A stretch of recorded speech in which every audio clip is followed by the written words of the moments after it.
Parfois même les Rémi sont à l'origine du manque de respect là. Alors j'ai voulu qu'ensemble on essaie un peu de d'où la part des choses. Vous avez souvent entendu les enfants dire que tout ce que je suis devenu au monde, c'est parce que ma Rémi a pris soin de nous seuls. Hein?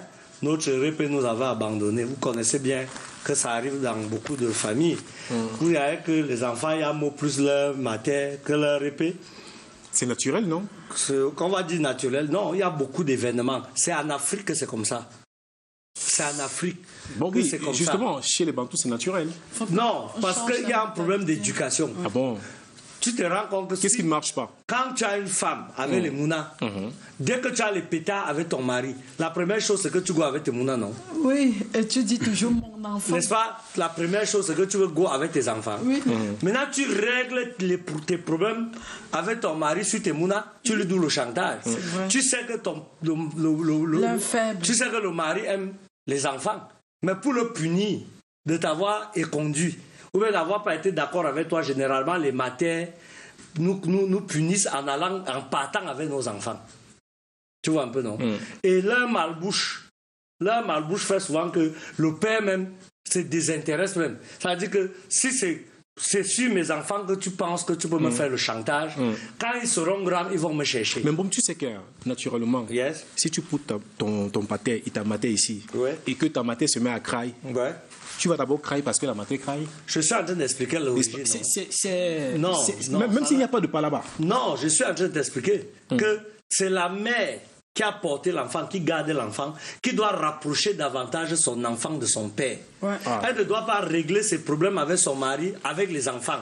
Parce que c'est toujours que mes enfants, elle commence à faire le chantage, elle pleure. Et comme aucun enfant au monde ne peut voir sa mère pleurer, Exactement. tu vois, la fibre maternelle fait que vous avez pitié de votre mère. Sauf que l'homme qui est debout là, comme lui ne peut pas pleurer, tu vois un peu, non? Vous croyez que forcément c'est lui le bourreau, alors que c'est lui la première victime. Les femmes ont l'alarme ici à côté de l'œil. Moindre coup, elle pleure derrière. Moindre coup, elle va déjà enlever les habits. C'est pas parce que l'homme est stoïque qu'il n'a pas mal. Il a très mal. Mais lui, il ne va pas se mettre à pleurer. Et vous croyez que comme il est dur là, c'est parce que lui n'a pas mal. Il a bien mal. Maintenant, il y a maintenant les enfants qui doivent apprendre à respecter les aînés. Arrêtez de mélanger, d'entrer dans les problèmes de vos parents. Parce qu'il y a beaucoup d'enfants aujourd'hui.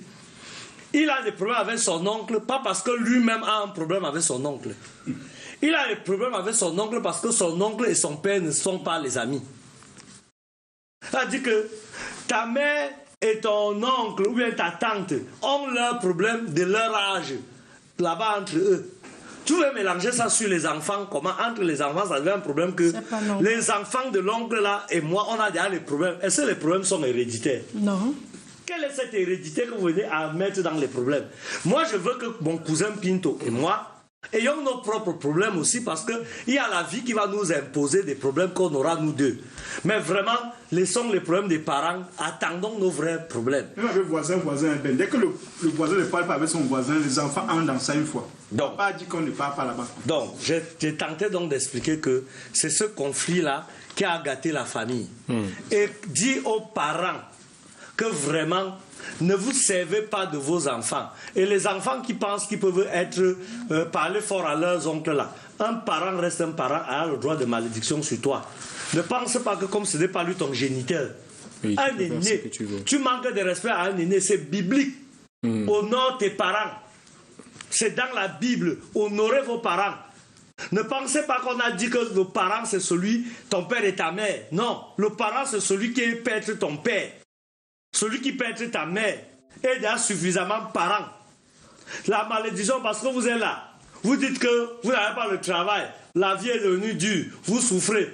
Personne de vous n'essaie de savoir, dans ma propre vie, j'ai fait quoi? Est-ce que je suis en phase avec la nature? Est-ce que je suis en phase avec la société?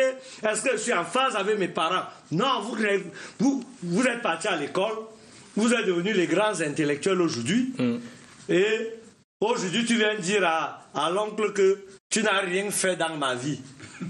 Quand tu étais petit, si tu te serrais le cou, tu allais grandir.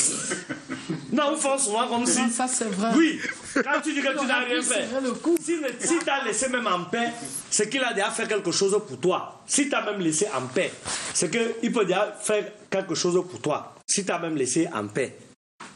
Tu vois un peu, non? Voilà. S'il ne t'a pas donné le cahier, s'il ne t'a pas donné le cahier et le bic, s'il ne t'a pas donné le cahier... Je ne sais pas pourquoi le technicien te menace. Non, il veut me ça. Il fait partie des enfants têtus là. Donc, si ton oncle ou ta tante ne t'ont pas donné un cahier, un bic, parfois c'est qu'eux-mêmes, ça ne les laisse pas. Ça ne les laisse pas. Mais le fait qu'ils te laissent en paix, sans vouloir nuire à ta santé, même le petit conseil qu'il a donné à ton père, à ton insu, tu vois, pour que ton père continue à te garder, est déjà beaucoup. Et l'enfant, c'est l'enfant de la communauté. L'enfant, c'est l'enfant de la communauté. L'enfant n'est pas l'enfant de ton géniteur. Vous ne verrez jamais un papa parler la dot de sa fille. Oui. Vous ne verrez jamais un père parler la dot de sa propre fille. Parce que le père ne parle pas la dot de sa fille et le père géniteur ne parle pas avec son fils prendre femme et il va se présenter que c'est moi le père. Il vient toujours avec quelqu'un. C'est toujours quelqu'un, son frère, son cousin. C'est lui qui est devant pour parlementer. Parce que l'enfant est l'enfant de quelqu'un dans la chambre. Mais dès qu'il est dans la cour commune, là, tout le monde peut lui faire ce qu'il veut. Alors, les enfants, arrêtez le petit discours qu'on vous a servi. Vous êtes les enfants d'une communauté, toute votre famille, et arrêtez d'entrer dans les problèmes de vos parents. Premier conseil. Deuxième conseil, femmes, vous aimez vos enfants. Ça dit que si vous aimez vos enfants, quel que soit le problème que tu as avec son père, ne sépare jamais un enfant de son père. Un enfant qui est un garçon a besoin de l'éducation de son père, même à distance, pour s'affirmer dans la vie. Une femme ne peut pas faire un homme. Tous les hommes qui ont été élevés par leur mère comme seuls parents ont des tares dans la vie. Parce qu'il a manqué dans leur éducation l'autorité parentale. Ces enfants n'ont pas peur. Et quand tu n'as plus peur, tu es perdu. Un enfant doit vivre avec le respect du père, l'autorité du père. Ne privez pas vos enfants de cette autorité du père. Vous ne les aidez pas. Vous croyez que vous les aidez, vous ne les aidez pas. Donc, pour dire et me résumer, un enfant qui vous dit que c'est ma mère qui m'a élevé, mon père m'a abandonné, allez toujours savoir, au fond, vous trouverez que la mère a eu les problèmes avec le père, et pour punir le père, elle a poumavé les enfants. Quand moi j'ai fini donc de dire ça, je ne dis plus rien. D'accord. D'accord. Alors, maintenant, on va remercier Benjo pour cette belle Big Info de Ben. C'était